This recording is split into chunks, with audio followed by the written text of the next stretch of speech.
So you got the itch. I mean, I can tell you got the itch. Brother, the thing is, I watched the old tapes of myself, WCW, and it's embarrassing, because towards the end I was getting to where it was embarrassing to kind of like be in there, and then I watched the TNA stuff, and that was a nightmare.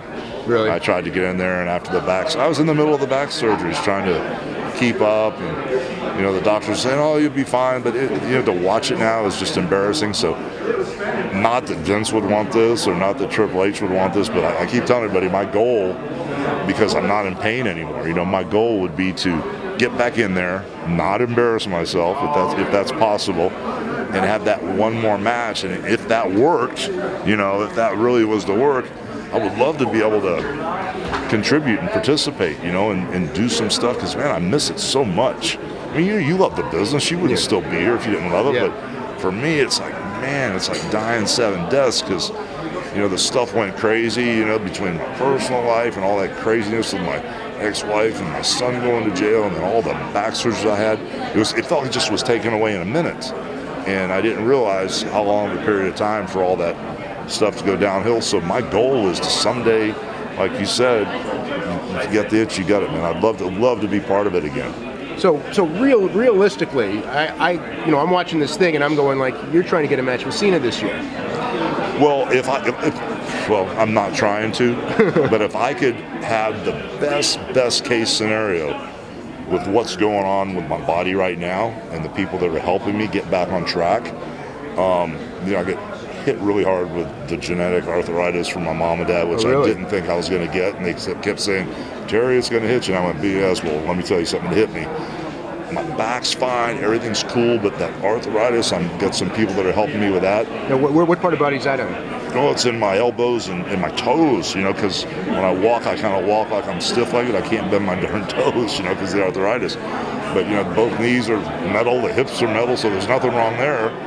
It's just, if I can get more fluid and get rid of this arthritis, my goal would be, in a perfect world, to have Cena at WrestleMania 31. If that's unrealistic, I get it. But if I had a wish list and you're asking me, that's what I would love to do, is have my body and physically be ready, and have Vince and Triple H trust me enough to go, "Okay, man, you can handle this," and get in there and just tear it down.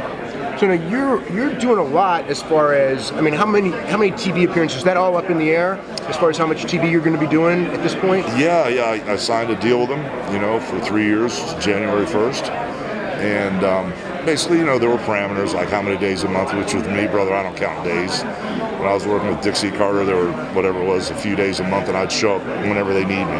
I'm not about that, But, there was an X amount of days there, and I told Triple H and Vince, whenever you need me, I'm there. So it's kind of like up to them what they want to do. And I keep telling Jimmy, "Oh, man, what's going to happen? Are they ever going to do anything with me?" And Jimmy goes, "Terry, that Vince has these long-range plans, because he's the visionary, and we all know if we think something's not going the right way, he has a reason for doing it."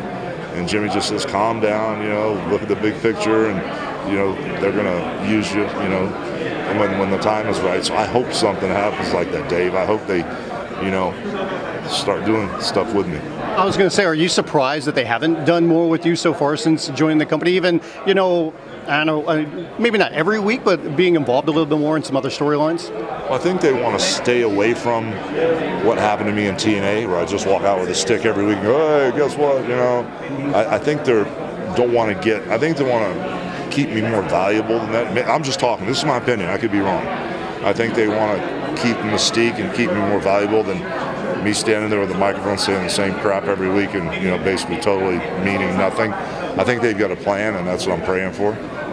Where are you right now as a person? Because it seems like every time we hear you talking so positive, and you seem like you're healthier, not only physically but mentally, than you have been in a long time. Well, brother, I bottomed out, and I can't blame anybody, because I was accountable. I made choices, and sometimes even when you figure it out and the spinning wheel stops, some of that residual karma keeps coming at you. Even when the pendulum swings back, you get hit with some stuff. And I bottomed out. Everything happened at once. And I don't want to blame anybody, like I said, but I was in a relationship where I hate the world, I hate the sun, I hate the neighbors.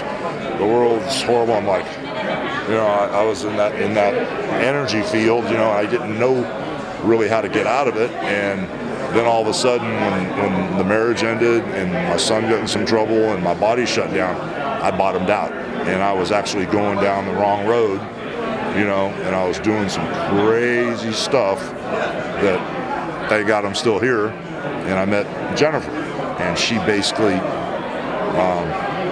made me realize that, man, people are nice, and it's not what you've been taught or inherited from all this crazy situation, and peace, love, joy. And she kind of like put me on track and made me realize, oh my God, you know, it's Meltzer's cool, Vince is cool, you know, Randy's cool. At least whatever I've done to cause this turbulence, I forgive myself. Whatever I did to get Randy or Dave mad at me, I forgive them. That people are nice, and it's just, you know, she made me understand how cool everything really is. So everything from the TMZ stuff to the news and all the negative stuff in my house with my wife, it's a History Channel, Science Channel, or cartoons.